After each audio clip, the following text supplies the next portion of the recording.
Hello and thank you for watching Erin and Drew's movie reviews. My name is Drew. My name is Erin. And today is another class is back in session. Woohoo! Because once again, this is another member of the class of 1981 as it turns 40 years old.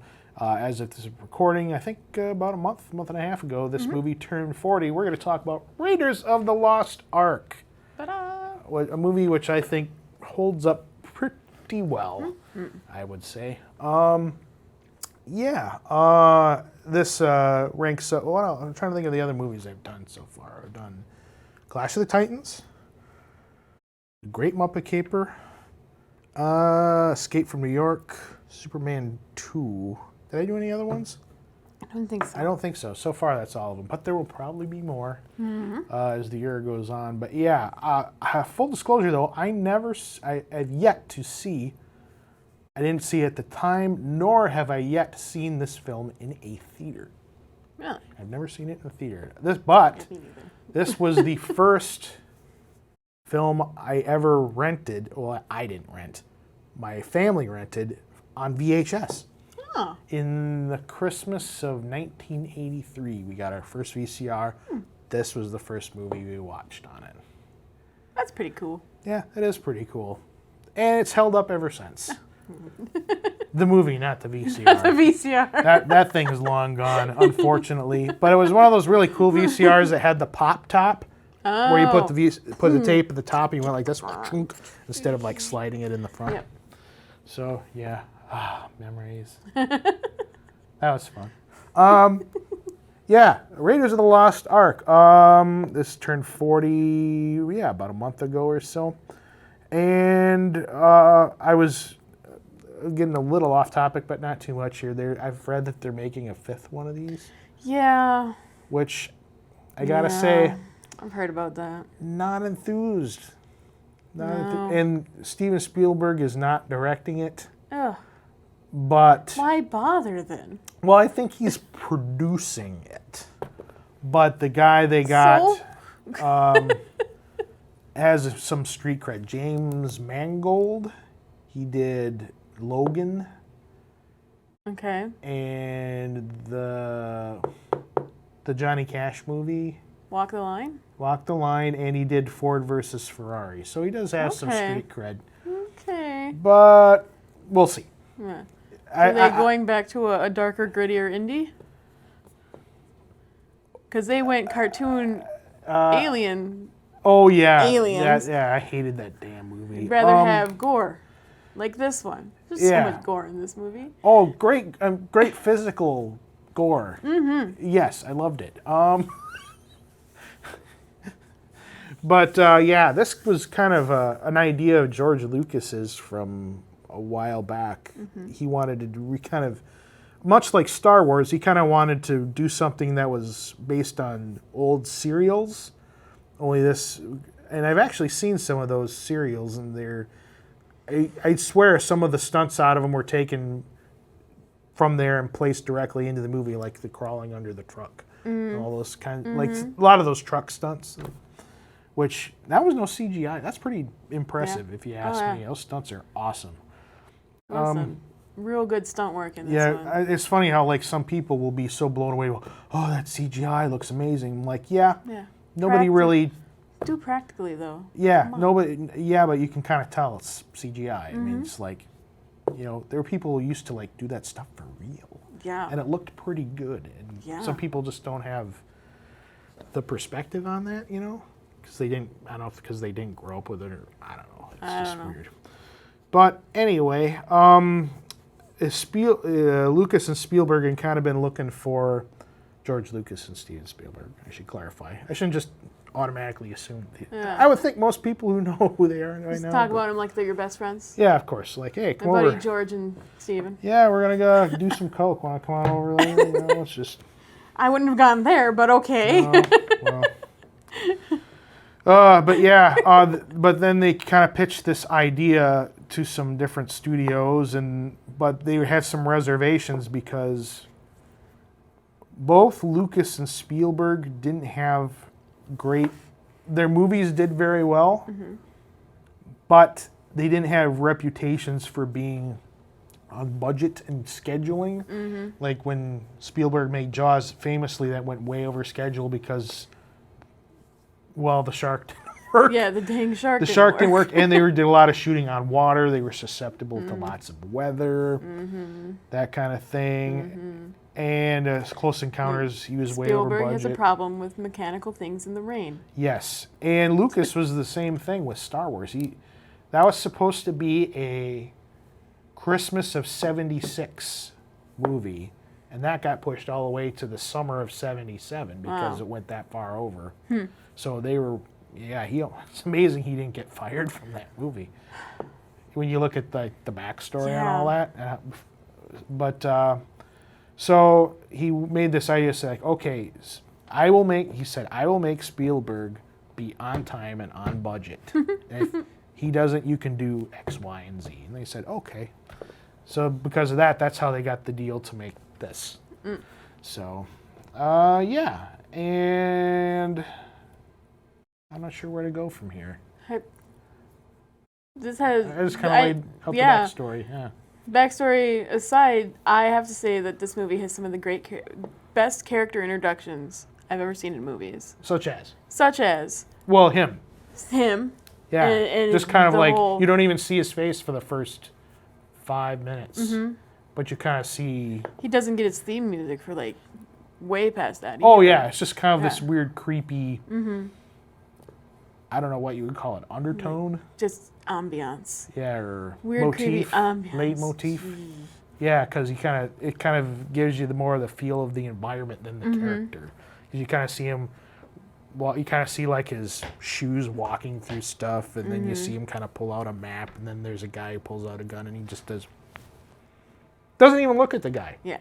Just kind of backwards. Or you see like the back of his head just kind of go. Because he kind of hears the gun go. And then that face just kind of comes very slowly out of the shadow like that. And never throw someone valuables and expect them to throw you back a whip. That just doesn't. No. I don't know what he was thinking there. I don't, But yeah, and then another part of the backstory is he kind of gets bested by this. It doesn't really say how often they've run into each other, but he says, "Again, Dr. Jones."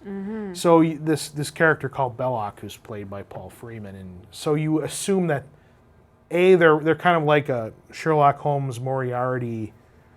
You know, they both value the same things, but one kind of outsmarts the other.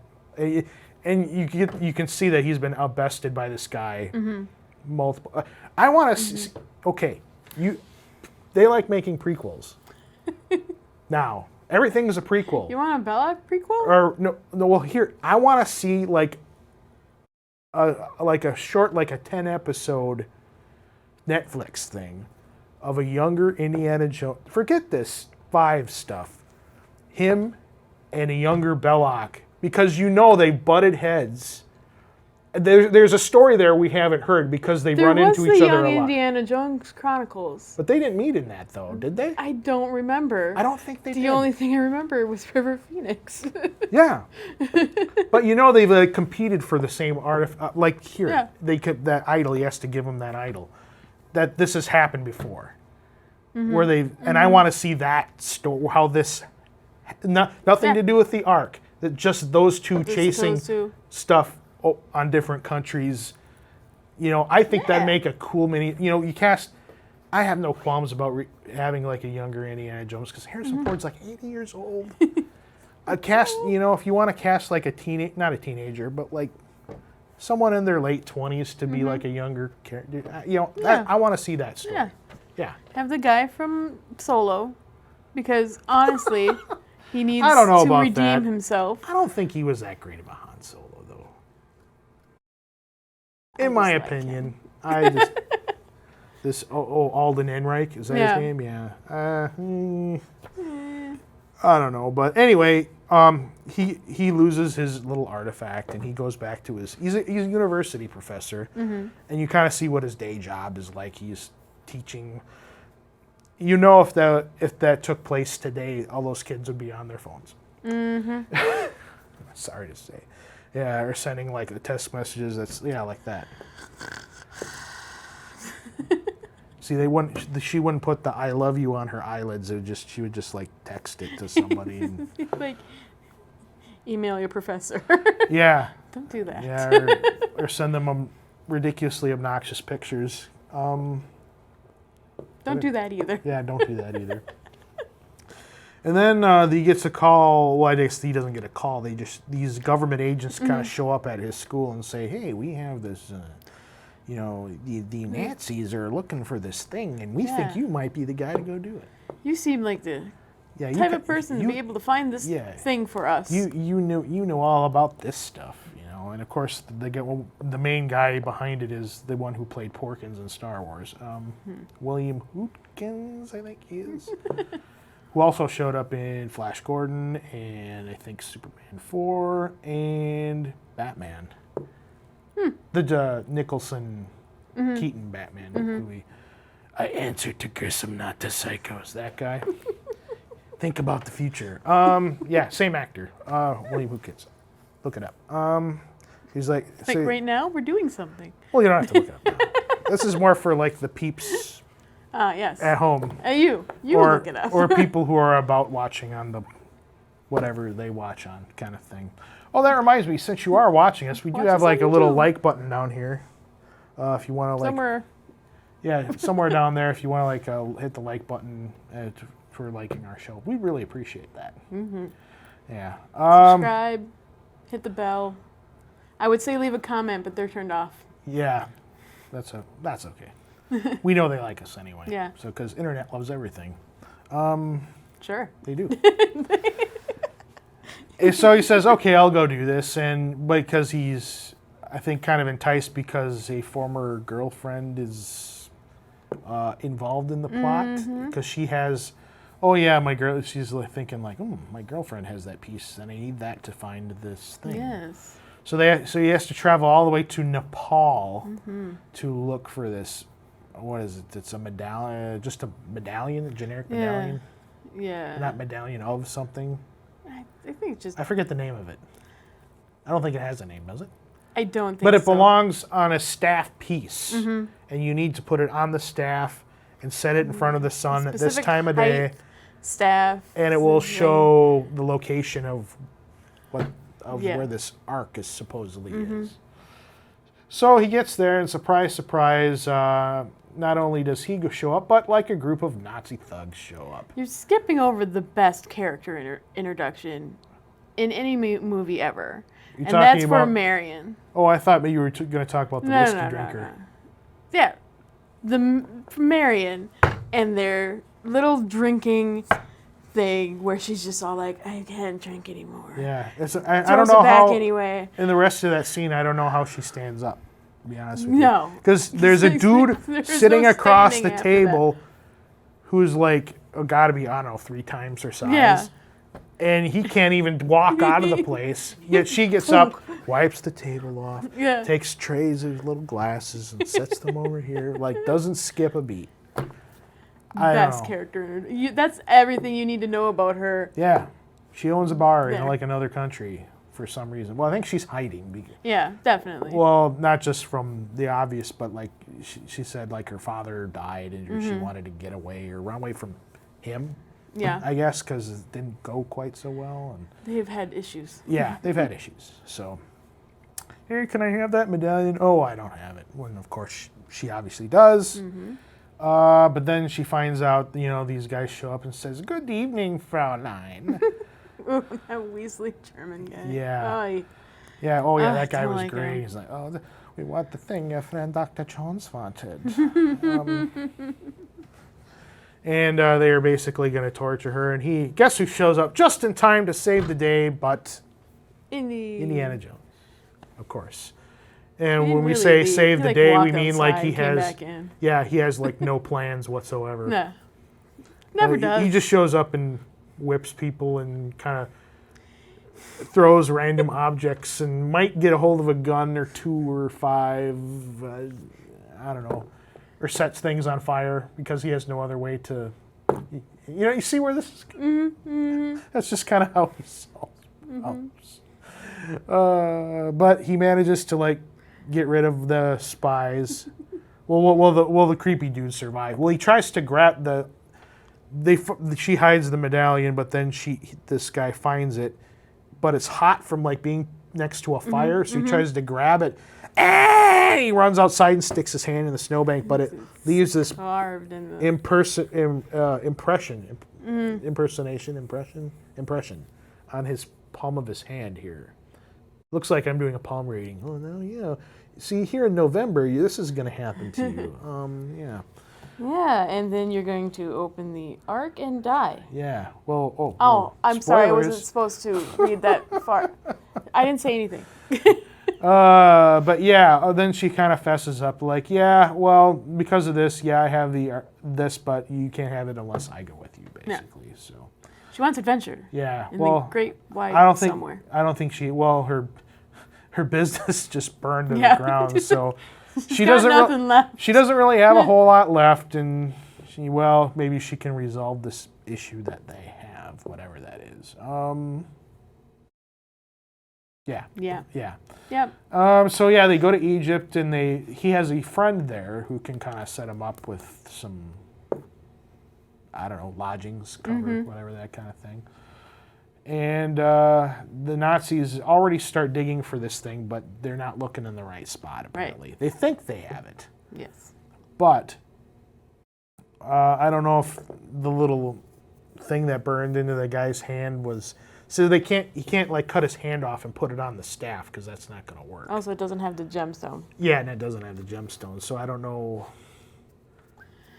why that was important. Or did I miss something? I don't know. Like, they knew approximately where it was supposed to be. Mm-hmm. But, yeah. I think mainly they wanted to get in the approximate area because they knew that they had it and they would just follow them. Right. Because why do all the work yourself when somebody else can do it for you and then you steal it and reap the benefits? It's a very Nazi way of thinking. Of course. But yeah, he sneaks into the, what is that called? The map room. They find that map room, and he sets the thing up, and he figures out where it is. During the day, and then he gets out, and they have to do all their digging at night because they don't want to, of course, give away what they're going after. Right, while the Nazis right. are all sleeping. And of course, nobody works at night. No, because nobody works nights in Egypt. They're all sleeping. But don't you think that was a little odd that they didn't have like a night shift? If you were really serious about digging very quickly, you would have people do it at night. You have a day shift and a night shift. You would think so. Yeah. But this is movie logic we are talking about. Yeah. There's no logic quite like movie logic. No, of course not. And sometimes there's logic leaps involved. Although I don't think there was a whole lot of logic leaps in this movie. Not really. Not that I can think of, anyway. I mean, other than the fact that, they're chasing a supernatural object and an ark, but I don't know. Yeah. I think it's nothing. They don't ask you to buy anything too unbelievable, I don't think. Except for the ark. Well, yeah. Well, that's. But other than that. But that's. Yeah. That I'm talking like rules within the movie, not real life rules. I mean. Yeah. It's all good. And they find the ark. Well, after wading through a few snakes. Had to be snakes, man. Had to be snakes. Had to be snakes. And then they're, hey, bring down the rope. Let's get this thing out of here. And of course, guess who's waiting at the top? Yeah. Dr. Jones, I see we meet again. We are evil. Yes. I have taken something away from you again, Dr. Jones. Man, I really want to see this prequel series. Write it up, man. I think this, why are they worried about a fifth film? I think they need to make a miniseries with these younger versions of these two guys. What if it is actually a prequel film? I don't think What it if is. the film is prequel film? I don't think it is. Maybe I'll be, maybe I'll be really surprised.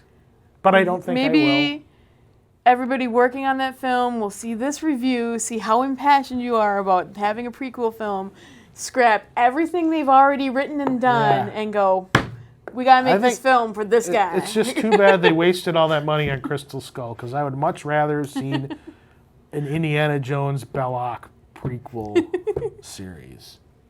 That would have been... They could still do it. I mean, They could. Start letter writing campaign. Yeah. That always works. Yeah. But, they got the Ark. Studios. And they were going to load it on a plane and fly it out. But, of course, that gets foiled by Dr. Jones. The Nazis. Yeah. And, I didn't realize that during that scene, Harrison Ford actually messed up his knee pretty bad.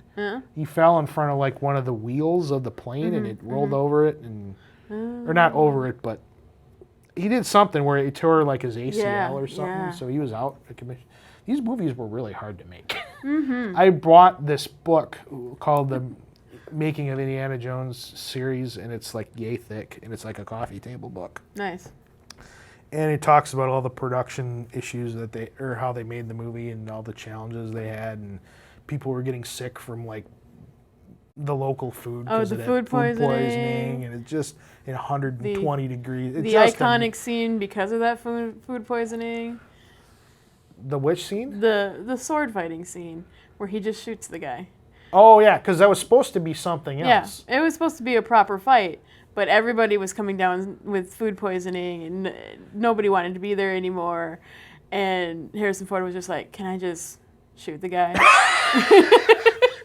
And it just works. And it works so well. Because the setup was so good. Because if it wasn't set up that way, it wouldn't have worked.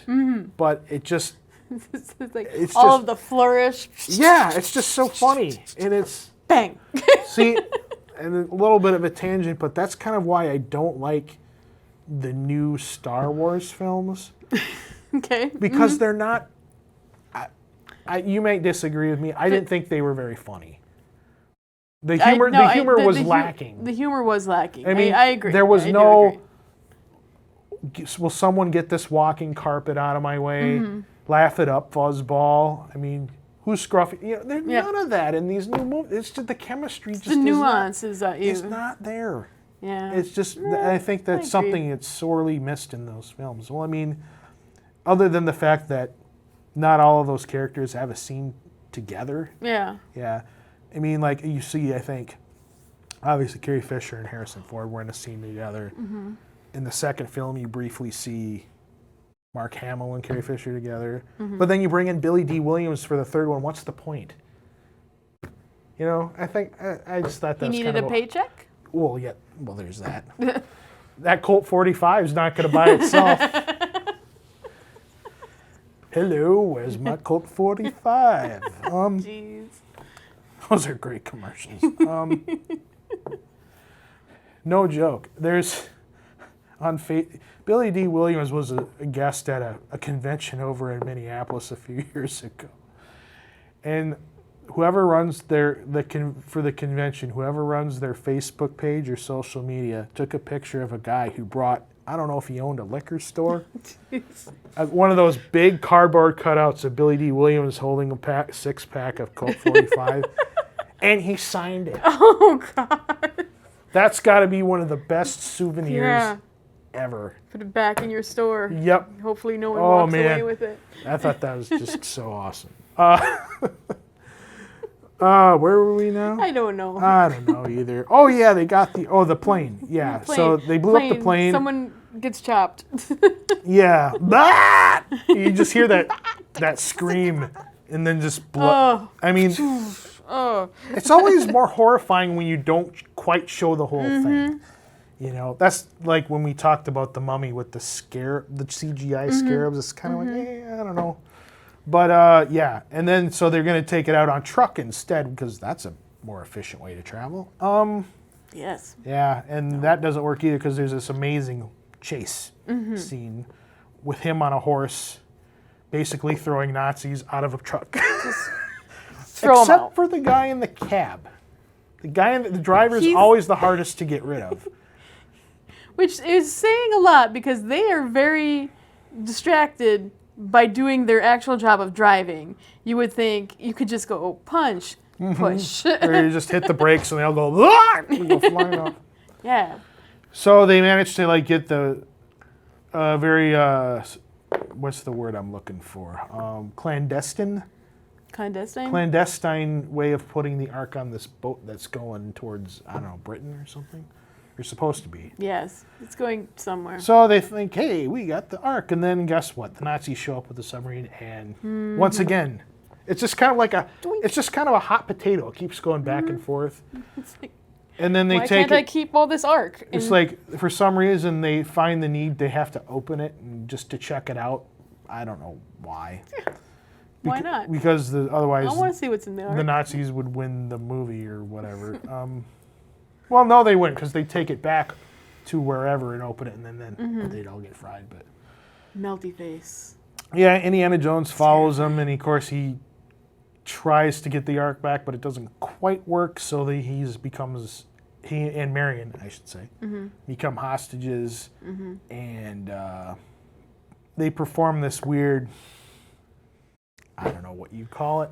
It's like a weird ritual. Is it of like some sort. what do they call that thing where they behead like a baby in Judaism? Bris. That's what it's called. Is it like a bris? Behead? Anyway, yeah. Do you get it now? Yeah, no, I got it the first time. Oh, okay. I was just trying to figure out why. Okay. Well, because he's speaking Hebrew when he's performing they're this. doing a ceremony Yeah, of and then some sort. And they're opening the thing. Open the Ark, and they're like, don't look at it. Yeah. And And then they're else kind of looks at it. laughing because there's nothing in it except ashes, I guess, or sand, or what is that? I think it's just sand. Yeah. You know, and then anyway, these ghosts come out and melt some of the best face melting you'll ever see in a film. It's good. so gruesome. Yeah. And then the Ark gets put in a giant warehouse that may or may not be Area 51. Depending on if you count the fourth movie as real. Yeah. Yes. But we're not going to talk about that. It doesn't exist. All right. But it's time to rate this thing. Erin, what grade do you give Raiders in the Lost Ark? I give Raiders an A. An A? It's a good movie. It's a classic for a reason. We're celebrating the 40th anniversary for a reason. For me, it's an easy A+. It's amazing. It's still amazing. It will continue to be amazing. No CGI necessary. Just go watch it if you haven't already. Or watch it in celebration. Yeah. So, yeah. Play the Lego game. They made a Lego indie game. There you go. It was go. really good. All right. Until then, I am Drew. I'm Erin. And enjoy. We'll see you later. Bye.